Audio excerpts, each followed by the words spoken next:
మాట్లాడుతున్నారు. లైవ్ ద్వారా చూద్దాం.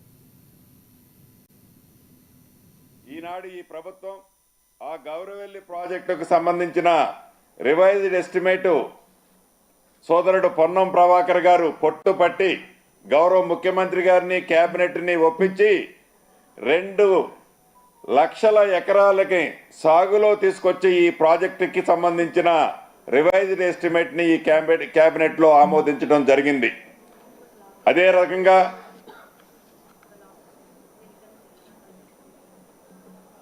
ఇటీవల గవర్నర్ గారు ఏదైతే 2 ఎమ్మెల్సీలకు సంబంధించినది ఫైలు తిరిగి ప్రభుత్వానికి వెనక్కి పంపడం జరిగింది. మళ్ళీ ఈ కేబినెట్లో పెద్దలు కోదండరామ్ గారిని అదే రకంగా అమీర్ అలీ ఖాని గారిని ఇద్దరు పేర్లని రికమెండ్ చేస్తూ ఎమ్మెల్సీలుగా మళ్ళీ గవర్నర్ గారికి ఫైలు రికమెండ్ చేసి పంపటం జరిగింది ఈ కేబినెట్లో. ఎందుకంటే మీకు తెలియంది కాదు, కోదండరామ్ గారు ఆనాడు తెలంగాణ రాష్ట్ర సాధన కోసం, తెలంగాణ ప్రజల మనోభావాల కోసం ఏ రకంగా ఉద్యమాన్ని ఉవ్వెత్తున తీసుకెళ్లిన మహానుభావుడికి ఆనాటి ప్రభుత్వం ఎంత గౌరవం ఇచ్చిందో మనకు తెలియంది కాదు. ఈ ప్రభుత్వంలో కోదండరామ్ గారికి తప్పకుండా ఒక సముచిత స్థానం ఇవ్వాలని మళ్ళీ తిరిగి వారిని అమీర్ అలీ ఖాని గారిని కూడా సభ్యులుగా రికమెండ్ చేస్తూ కేబినెట్ ఈరోజు మళ్ళీ గవర్నర్ గారికి రికమెండ్ చేయడం జరిగింది. ఇంకొక ఇంపార్టెంట్ విషయం ఏదంటే, ఆనాటి ప్రభుత్వం రైతుల పక్షపాతమేమో రైతులని అన్ని రంగాల్లో ఆదుకుంటామని చెప్పిన ఆనాటి ప్రభుత్వం నిజాం షుగర్స్ని ఏ రకంగా విస్మరించిందో మనకు తెలియంది కాదు.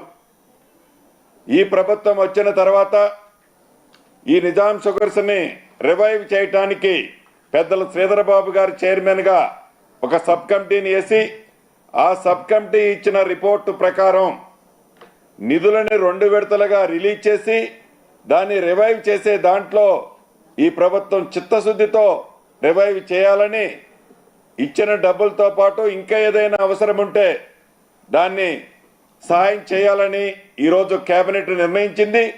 దీంతో పాటు ఏదైతే అక్కడ ఇథనాల్ అదే రకంగా విద్యుత్ ఉత్పత్తికి సంబంధించిన అంశాలను కూడా మళ్ళొకసారి సబ్ కమిటీ క్షుణ్ణంగా పరిశీలిస్తే నిధులు ఎంత అవసరమైనా రైతులను ఆదుకునే దాంట్లో, నిజాం షుగర్ ఫ్యాక్టరీని తిరిగి ఓపెన్ చేసే దాంట్లో ఈ ప్రభుత్వం చిత్తశుద్ధితో ఉంది అనేది ఈరోజు ఈ కేబినెట్ చాలా స్పష్టంగా నిర్ణయం తీసుకోవడం జరిగింది.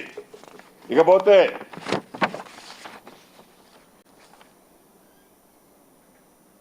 ఏదైతే మూసీని ప్రక్షాళన చేసి ఈ హైదరాబాద్ వాస్తవులకి ఈ ప్రభుత్వం యొక్క ప్రాధాన్యత, ఈ ప్రభుత్వం యొక్క చిత్తశుద్ధి ఎలా ఉందో మన బడ్జెట్లో మీరు స్పష్టంగా చూశారు.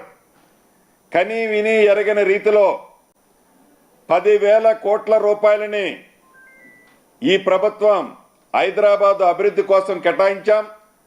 దాంతో పాటుగా అదనంగా మూసీ రివర్ని కూడా ప్రక్షాళన చేయాలి అనేది ఈ రాష్ట్ర ముఖ్యమంత్రిగా కేబినెట్ అంతా కూడా అదే దృష్టితో పనిచేస్తుంది.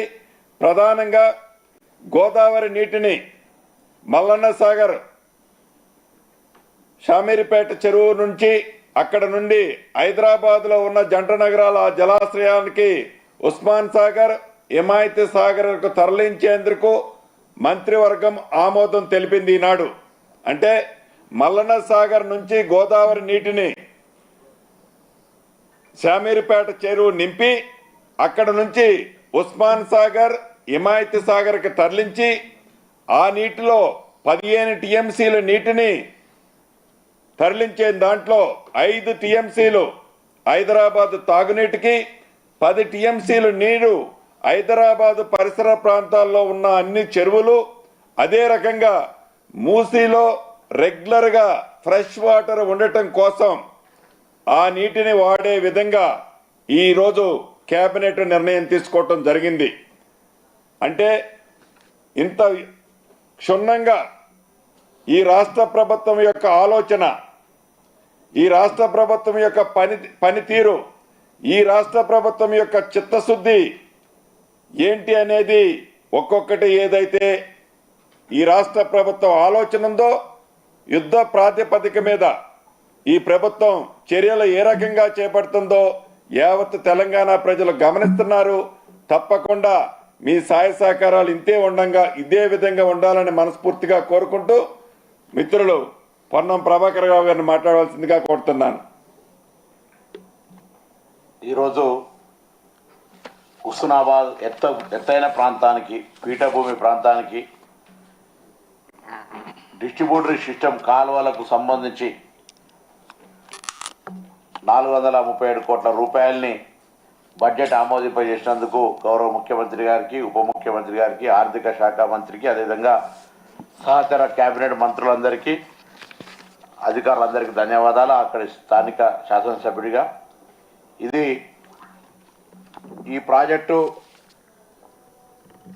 13వ తారీఖు 7/2007 నాడు ఆనాడు కీర్తిశేషులు రాజశేఖర రెడ్డి గారు శంకుస్థాపన చేశారు.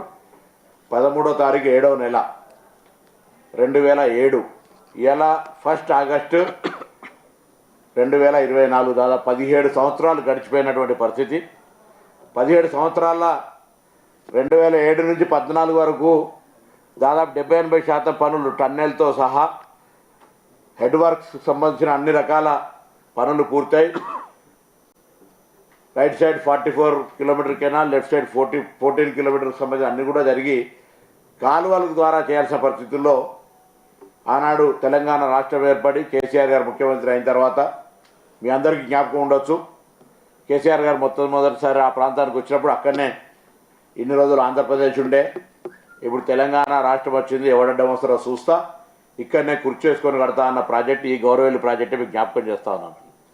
ఆ గౌరవేలు ప్రాజెక్టు 10 సంవత్సరాల పూర్తి కాకపోతే దాని కెపాసిటీ పెంచడమని మళ్ళీ భూ నిర్వాసితుల సమస్య, సాంకేతికమైనటువంటి అనుమతులు తీసుకోలేదని ఎన్జిటి సమస్యను, అదేవిధంగా నిర్వాసితులతో సామరస్యంగా పరిష్కారం చేయాల్సినటువంటి అంశాన్ని పోలీసుల ద్వారా, శాంతి భద్రతల సమస్య ద్వారా మిలిటరీలాగా అర్ధరాత్రి మహిళలను చూడకుండా దాడులు చేసిన సంఘటనలు మీ అందరికీ జ్ఞాపకం ఉండుంటాయి. మీకు జ్ఞాపకం ఉన్నా లేకున్నా అక్కడ స్థానిక ప్రజలందరూ కూడా ఇప్పటికి కూడా ఆ దెబ్బలు, కేసులు, ఆ రాత్రి నిరంకుశత్వంగా జరిగిన వ్యవహారానికి సంబంధించి అందరూ కూడా తెలుసు.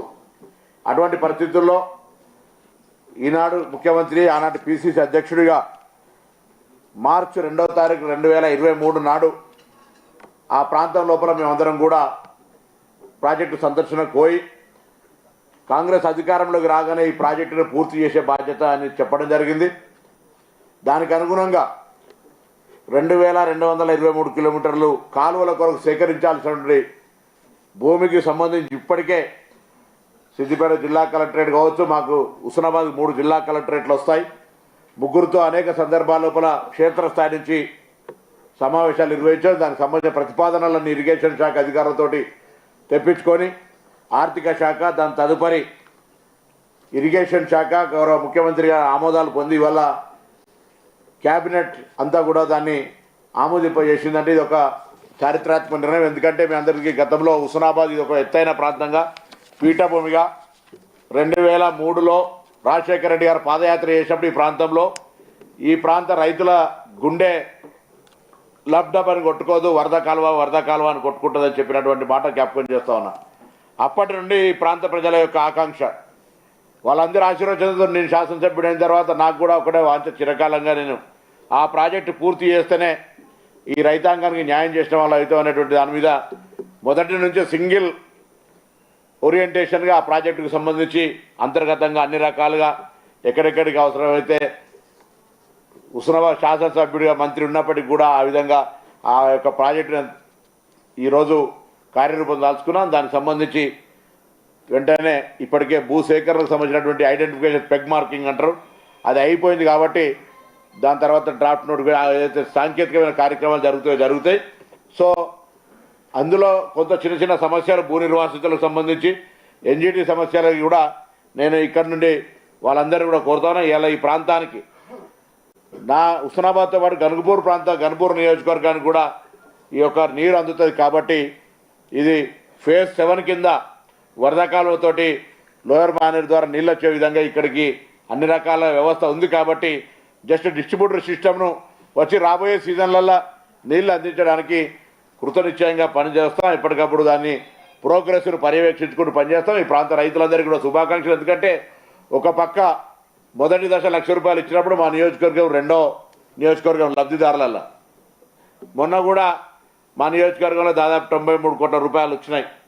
మళ్ళీ ఇప్పుడు థర్డ్ ఫేజ్లో కూడా వస్తాయి. అక్కడ ప్రాంతం అంతా కూడా రైతాంగం మీద ఆధారపడి వెనుకబడ్డటువంటి ఓన్లీ వ్యవసాయం మీద ఆధారపడే రైతాంగానికి కాలువ ద్వారా నీళ్ళు వచ్చినట్టయితే ఈ యొక్క రైతులందరూ కూడా సంతోషంగా ఉంటారు. అది మా ఆకాంక్ష. కాబట్టి ఈ విధంగా ఒకవైపు రుణమాఫీ, మరొక వైపు ఈ కాలువల ప్రక్రియ జరుగుతున్న సందర్భంగా హుస్నాబాద్ ప్రాంత రైతాంగానికి అందరికీ కూడా శుభాకాంక్షలు తెలియజేస్తూ ప్రభుత్వంలో ఉన్న పెద్దలందరికీ మరొకసారి ధన్యవాదాలు తెలియజేస్తాను.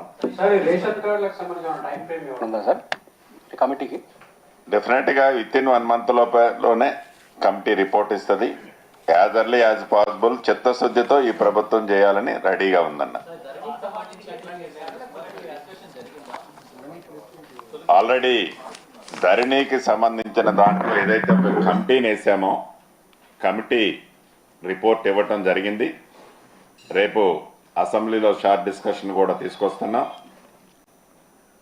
మొత్తం అసెంబ్లీలో ఏం జరగబోతుందో రేపు చెప్పబోతున్నాం.